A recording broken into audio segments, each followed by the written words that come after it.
kita bersaing dengan di Indonesia atau yang Bandung-Bandung aja, kita juga ngelawan yang di dunia luar, siapa tahu jadi kayak Maudy Ayunda. Amin. Untuk warga 13 ya, kalian semua, jadi kalian itu kegagalan bukanlah akhir dari segalanya. Pokoknya kita harus sukses, supaya kalau kita sukses, si dia bakalan suka sama kita. Banyak kan orang-orang kayak beranggapan nanti juga kesuksesan bakal datang ke kita tanpa adanya usaha. Jadi kayak cuman dengan kata doang, nggak dengan action doang. Jadi mungkin talk less do more kali ya, banyak banget yang ngomong kayak gitu. Semua pun pasti ada usaha dan prosesnya. Buat kalian lagi memperjuangkan sesuatu ataupun lagi mengusahakan sesuatu, tetap semangat, jangan mudah menyerah karena usaha tidak akan mengkhianati hasil.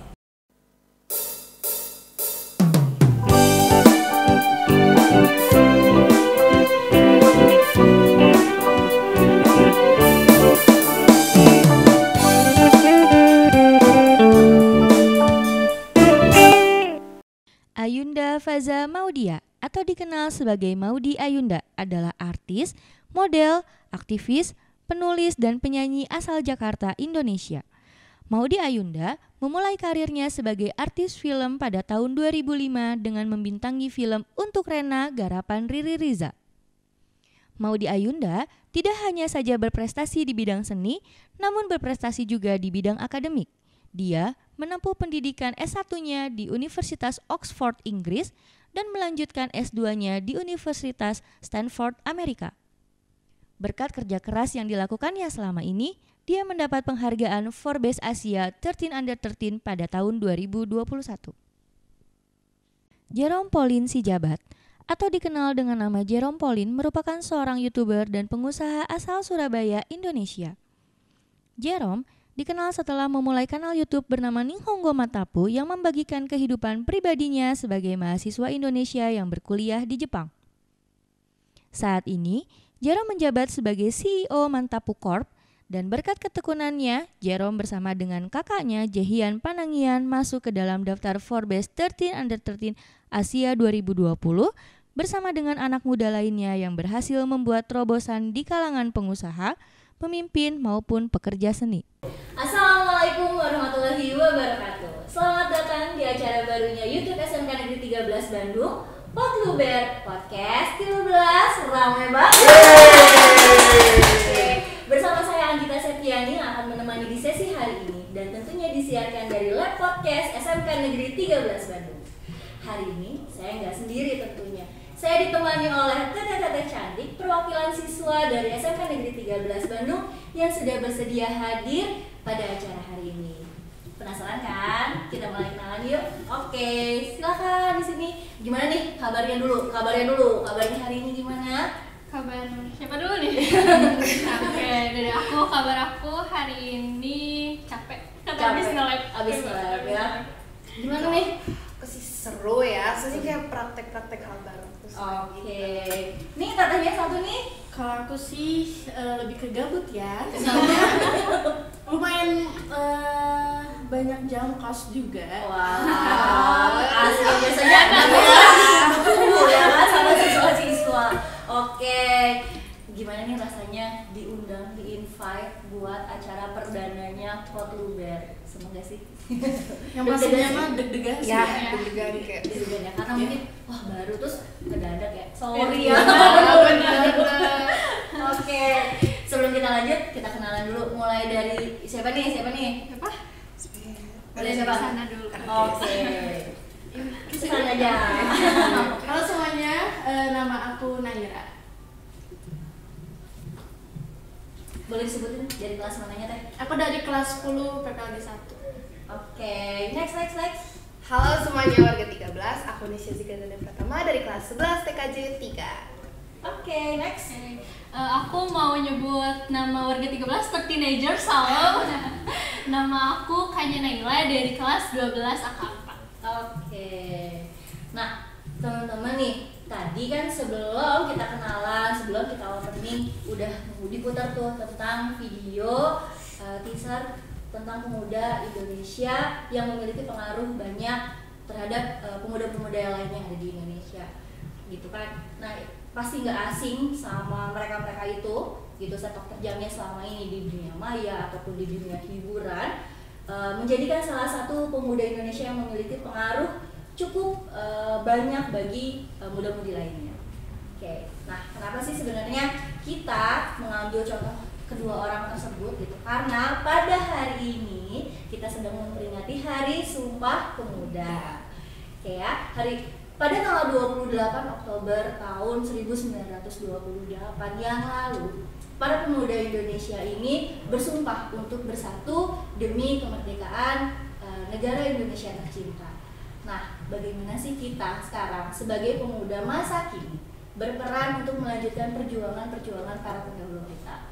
Oke, sebelum masuk ke sesi intinya, sebelum masuk ke sesi yang serunya gitu kan, boleh dong kasih pendapat tentang dua orang yang tadi, yang menurut kalian seperti apa sih, mereka layak nggak sih sebenarnya dijadikan sebagai contoh pemuda Indonesia yang bisa dibilang sukses ya, berprestasi dan juga punya pengaruh baik, pastinya pengaruh yang positif buat pemuda-pemuda Indonesia lainnya.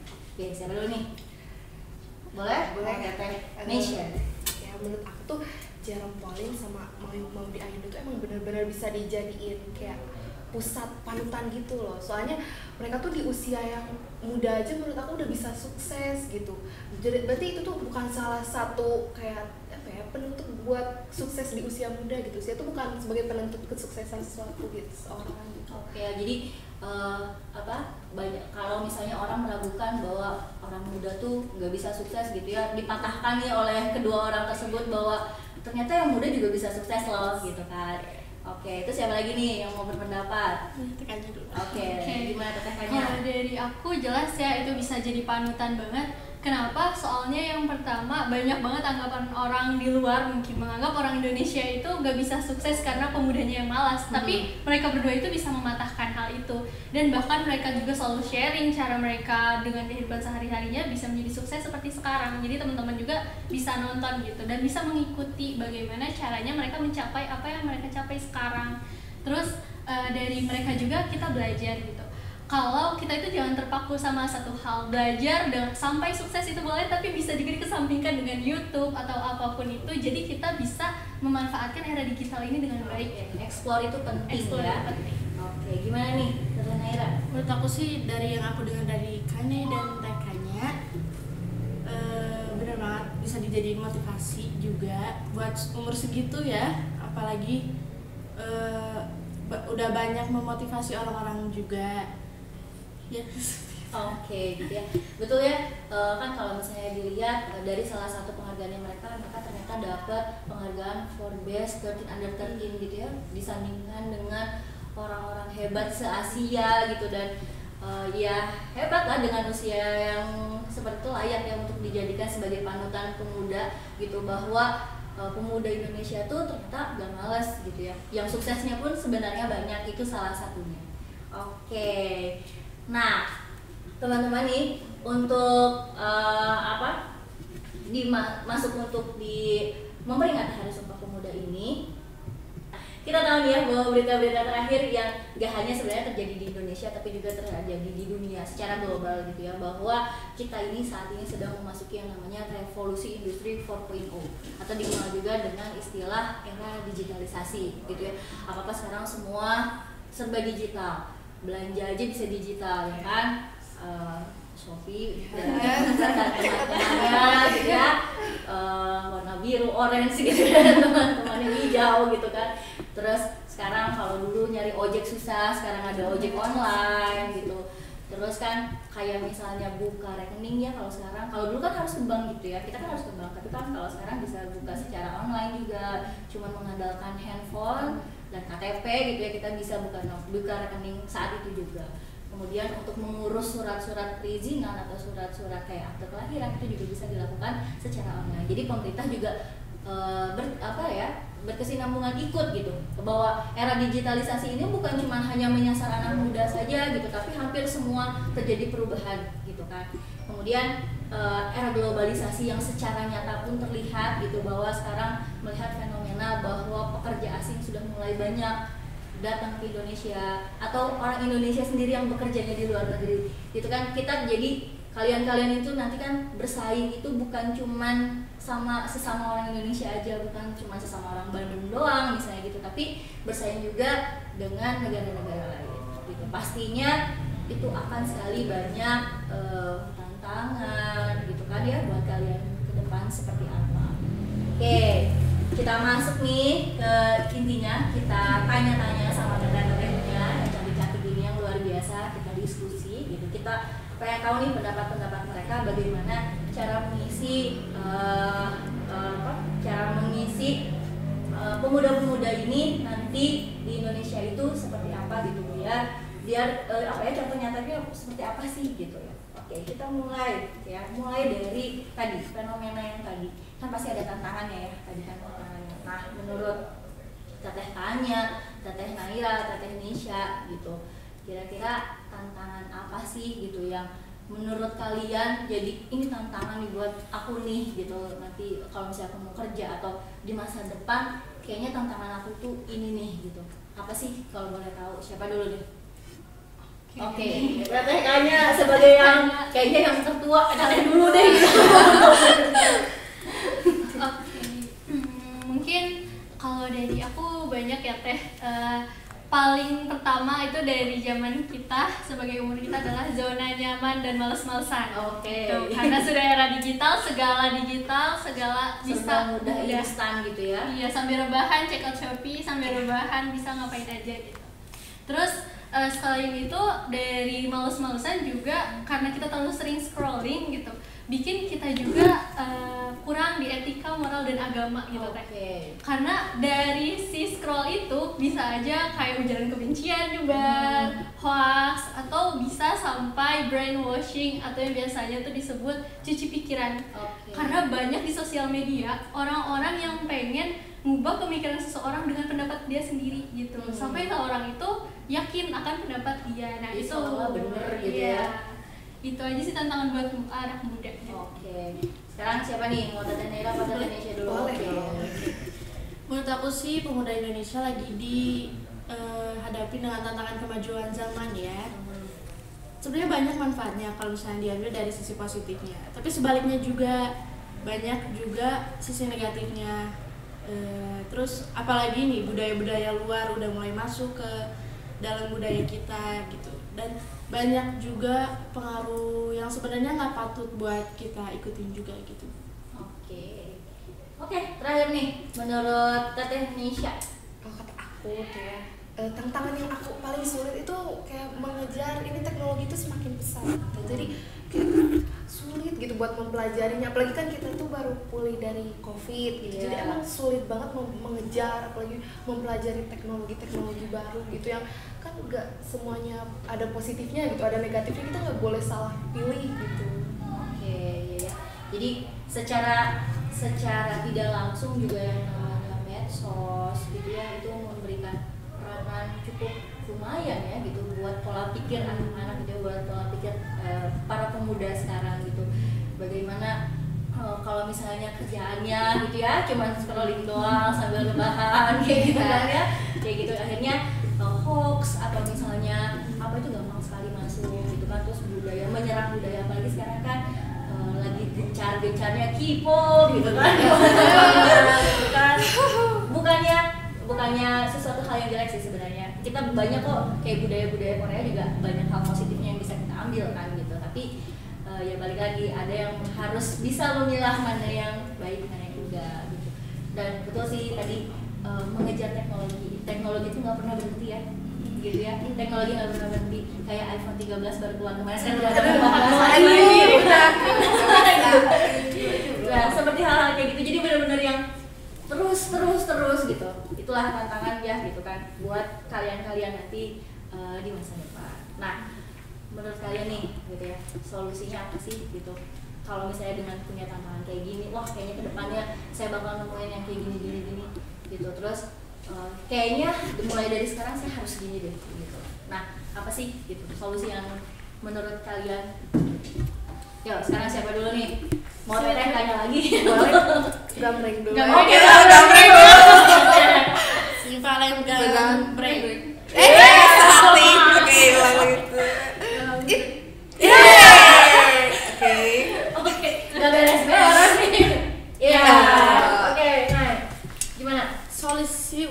tantangan sekarang sih ya, lebih tepatnya harus lebih pintar-pintar lagi menyikapi kemajuan zaman, karena dari yang teteh-teteh bilang juga hoax juga jadi gampang banget masuk, gampang banget menyebar. Jadi lebih baik cari informasi yang sebenarnya aja dulu gitu, dan jangan mudah juga terpengaruh oleh budaya luar juga gitu.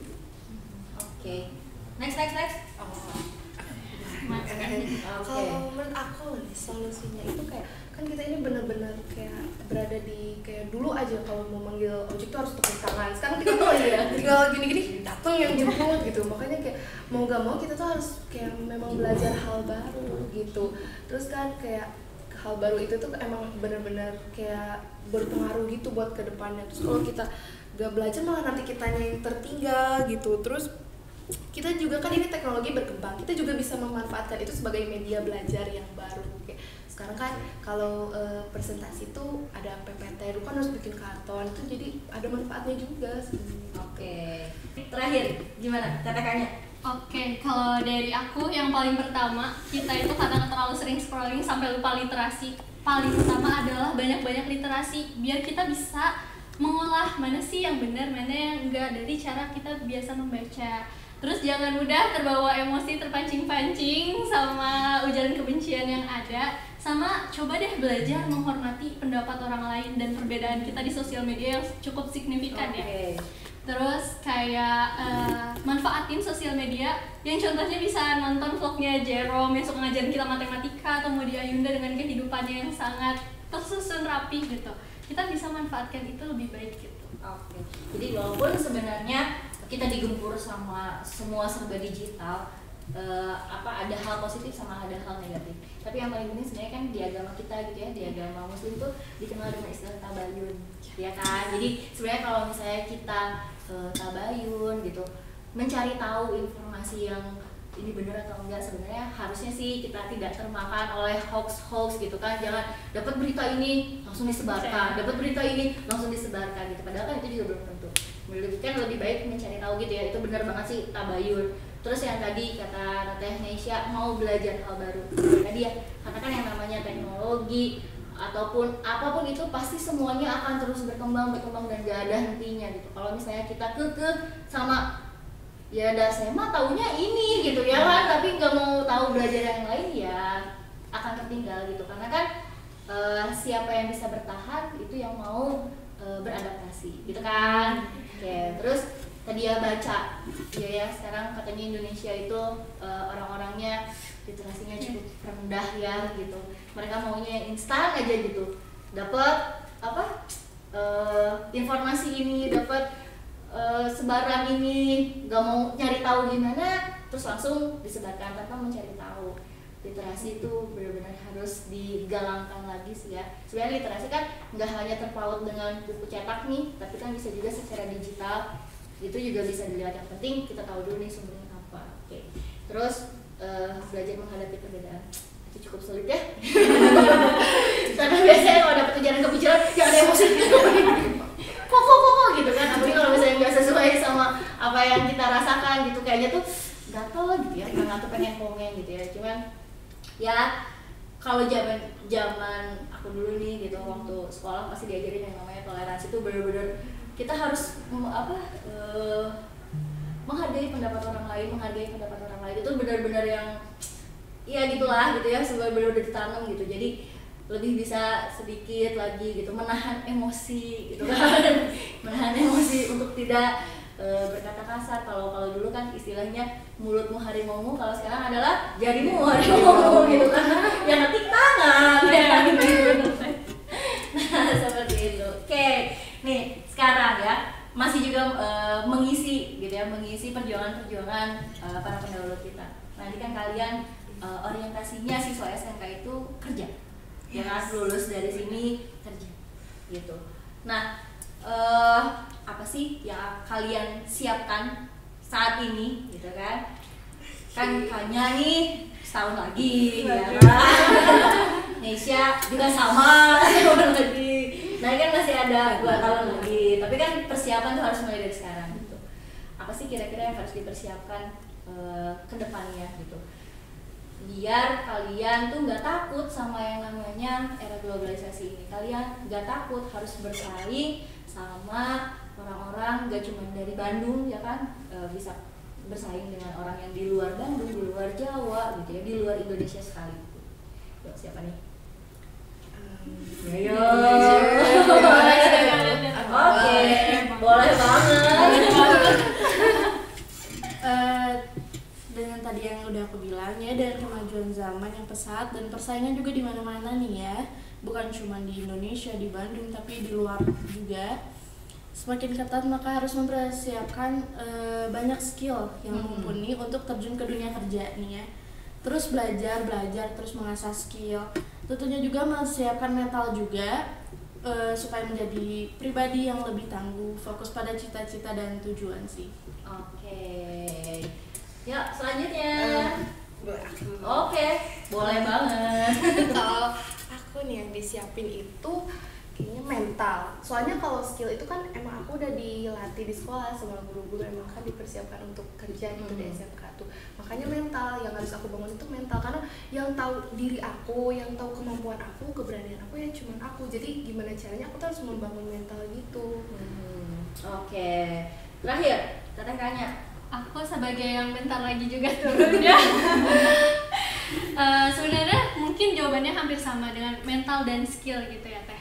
Tapi di sisi lain juga selain mental dan skill yang harus terus berkembang, sebagai analis kimia juga aku biasanya udah nyiapin browsing dunia analis kimia. Sekarang kan makin berkembang tuh, mulai dari alat yang buat kita analisa atau dari pembelajaran-pelajaran baru itu saya udah mulai browsing. Terus abis itu selain itu etika juga, pengen tahu juga itu gimana sih dunia kerja, etika kita kepada atasan lah atau kepada yang sama-sama karyawan. Terus selain itu aku udah mulai belajar bikin CV, belajar bikin pengajuan buat ngelamar kayak gitu.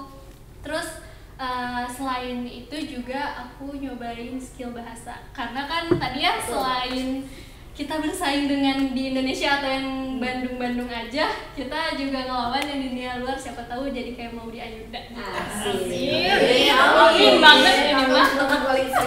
Oke, ya. Di sekolah kan ngajarinnya hard skill ya. Maksudnya sesuai dengan kompetensi kalian. Tapi betul banget sih yang namanya soft skill, kemampuan yang lain yang nggak diajarin sekolah, kayak belajar berkomunikasi yang baik, belajar berbahasa, terus ya tadi lah surat menyurat dan lain itu, ternyata itu tuh masih banget dipakai di dunia kerja. Dan itu benar banget sih gitu. Menurut kalian apa yang tadi udah disampaikan juga itu benar banget, emang itu yang harus dipersiapkan. Oke, terakhir nih ya sebelum ditutup, ada nggak sih quotes gitu ya, atau motivasi, atau sepatah dua patah kata ya, sepatah dua patah kata atau quotes lah dari kalian buat teman-teman yang nonton acara ini gitu. Apa sih yang harus dipersiapkan sebagai seorang pemuda untuk siap menghadapi tantangan apapun itu nanti di depan? Oke. Mau dari aku? Boleh. Kali-kali ya yang seruan ya. Kalau dari aku cuman ada satu kalimat buat teman-teman yang masih males-malesan dan menganggap semua itu bisa gimana nanti. Sukses itu nanti bagaimana, bukan bagaimana nanti. Asik. Mantap. Oke, selanjutnya. Boleh. Siapa nih? Oke. Kameranya di Sini, boleh. Untuk warga 13 ya, kalian semua. Jadi kalian itu kegagalan bukanlah akhir dari segalanya. Pokoknya kita harus sukses, supaya kalau kita sukses, si dia bakalan suka sama kita. Gila, bener ya. Oke, terakhir naik. Aku rada panjang nggak apa-apa ya? Nggak apa-apa. Boleh dong. Oke. Kebanyakan orang-orang kayak beranggapan nanti juga kesuksesan bakal datang ke kita tanpa adanya usaha. Jadi kayak cuman dengan kata doang, nggak dengan action doang. Jadi mungkin talk less do more kali ya, banyak banget yang ngomong kayak gitu. Semua pun pasti ada usaha dan prosesnya. Buat kalian lagi memperjuangkan sesuatu ataupun lagi mengusahakan sesuatu, tetap semangat, jangan mudah menyerah karena usaha tidak akan mengkhianati hasil. Asik. Wah, keren banget ya. Teman-teman teman-teman semua tadi yang disampaikan oleh teman-teman kita buat dari teteh-teteh cantik ini, teteh-teteh yang luar biasa ini. Jadi tolong diucapkan bahwa hidup itu bukan gimana nanti, tapi nanti bagaimana, tergantung dari prosesnya sekarang, ya kan? Talk less, do more. Ya. Terus kalau misalnya kita udah sukses, tenang, dia bakalan suka. Oke, kayak akhirnya tiba di penghujung waktu. Terima kasih untuk teteh-teteh yang cantik, yang luar biasa ini, yang mau meluangkan waktunya di sore hari ini. Kita ketemu lagi di acara Potluber yang pastinya lebih seru dan menarik lagi. Potluber, podcast 13, rame banget.